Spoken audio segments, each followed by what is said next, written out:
আসসালামু আলাইকুম। আমি আজকে আপনাদের সামনে কিছু গুরুত্বপূর্ণ কথা এবং কিছু অনুমেয় কষ্ট এগুলো বলার জন্য এসেছি। আমি একজন পুলিশ সদস্য।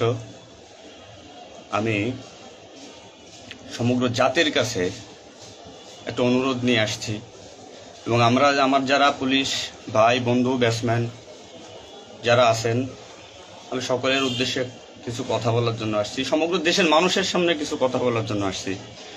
যারা আজকে এই নতুন স্বাধীনতা যারা অর্জন করেছে, যে সমস্ত ছাত্ররা মারা গেছে, সাধারণ মানুষ মারা গেছে, সর্বস্তরের জনগণ যারা মারা গেছে, আমি তাদের প্রতি সমবেদনা এবং দুঃখ প্রকাশ করছি।